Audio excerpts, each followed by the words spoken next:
សួស្តីបងប្អូនអរគ្នាតើយើងរៀនពាក្យទាំងនេះទៀតចាយសងហចុងនៅក្នុងជីវភាពរស់នៅចាយសងហចុងនៅក្នុងជីវភាពរស់នៅ有的因为钱不一样多有的មានខ្លះ因为ពីព្រោះ钱លុយ不一样多គឺមិនដូចគ្នាច្រើនមិនដូចគ្នា不一样មិនដូចគ្នាតហ្នឹងគឺច្រើន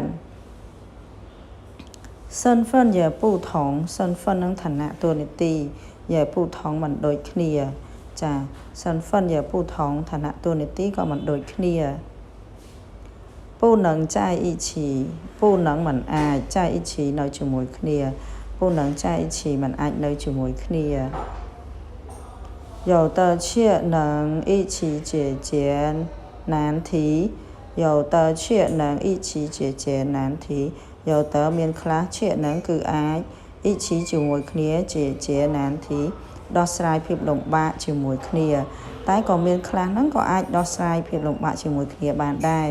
ដោយសារមានមួយថយមួយជាហ៊ានមួយថយមួយជាហ៊ានអញ្ចឹងណាអធិស្ឋានគ្នាអញ្ចឹងណាចា最后过上开心的生活最后过上开心的生活最后ជាទីបញ្ចប់过上នឹងជីវភាពរស់នៅខែស៊ីងសบายចិត្តតសង្ហរជីវភាពរស់នៅកសាងនឹងឆ្លងកាត់ចឹងណាជាទីបញ្ចប់ឆ្លងកាត់នៅជីវភាពរស់នៅដ៏សบายចិត្តចាចឹងការលំបាករបស់យើងមិនមែនជាលំបាកទេដោយសារតែយើងអាចដោះស្រាយបញ្ហាបានបញ្ហាលុយបញ្ហាផ្លូវចិត្តបញ្ហាអីហ្នឹងក៏ជាមិនលំបាកទេឲ្យយើងដោះស្រាយបានចាអរគុណបាយបាយ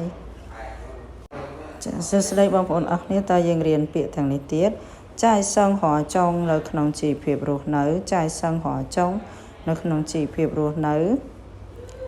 有的因为钱不一样多有的មានខ្លះ因为ពីព្រោះ钱លុយ不一样多គឺមិនដូចគ្នាច្រើនមិនដូចគ្នា不一样មិនដូចគ្នាតហ្នឹងគឺច្រើន身份也不同身份នឹងឋានៈតួនាទី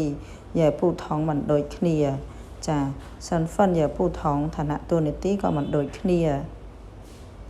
不能在一起不能មិនអាច在一起នៅជាមួយគ្នា不能在一起មិនអាចនៅជាមួយគ្នា有的却能一起解决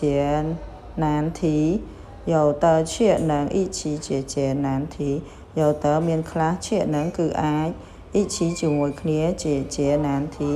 ដោះស្រាយភាពលំបាកជាមួយគ្នាតែក៏មានខ្លះហ្នឹងក៏អាចដោះស្រាយភាពលំបាកជាមួយគ្នាបានដែរដោយសារមានមួយថយមួយជាហ៊ានមួយថយ